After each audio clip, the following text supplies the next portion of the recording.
Christian Lawrence Vasco from CSIT2I. This is laboratory work, sir. Create your own database using PHPMyAdmin video recorded demonstration. So, let's start. First, create your database name UEP. So, first, open the PHPMyAdmin using some control panel. So, first, new, then SQL, then first create the database name UEP. So, create database UEP. Tuldok wait. This is the code for creating database using name UEP. So, go. This is run. This is the UEP. First, click the UEP and create the table.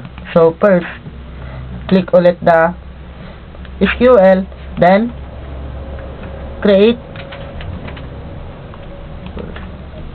Second, in your create table section, name the table student. So, gagawa tayo ng table na pangalan is student. Then, set a number of 4 columns for a simple student database. In 4 columns, insert on the field the student ID, primary key, student name, and email and age. Then, go. Let's start. First, create table name.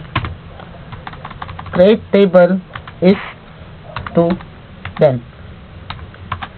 Student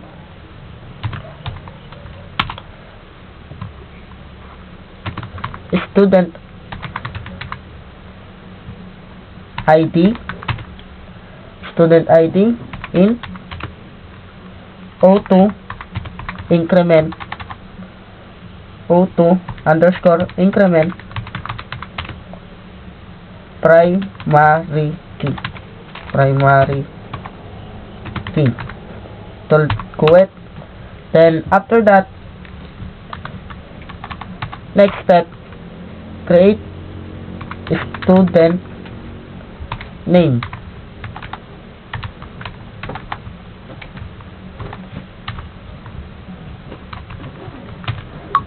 Using varchar, caps lock,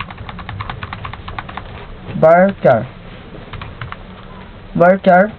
255, then not null.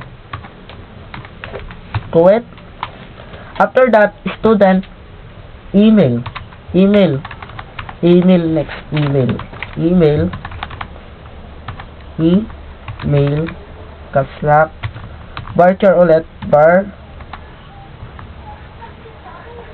varchar 255, then not null ulit.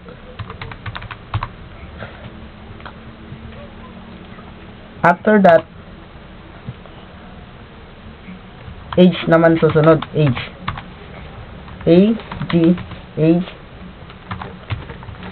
in caps lock, not null, not tapos null, quit, ay hindi na pala quit, close. And this is the code of create table student. Create table student.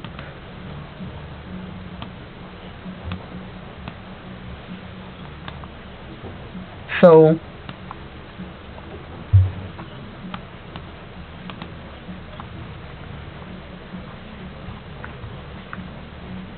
create table student, table section, table student. So, student. After that, set in a 4 columns. So, 4 columns, student ID, student name, and email and age. So, it's okay. Go. This is the code. Then, this is the student. Click the student and see what wala pang nakalagay na data dito. So, try to input my names. So, first, SQL ulit. Click the student, SQL, and erase that. Pag maglalagay naman tayo, insert into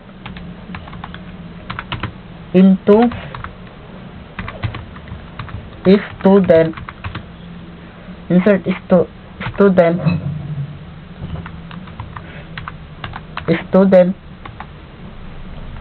student name, Kuwait, email, Kuwait, age, then values, then you can input your name using single quotation using my name, Mart. Kung ano nilagay mo dito, student name, so my name is Mart, then single quotation, Kuwait, after that, email. So let's try against email, single quotation, martbasco155@gmail.com. See, after that, single one ulit, then you can input your age. So my age is 20.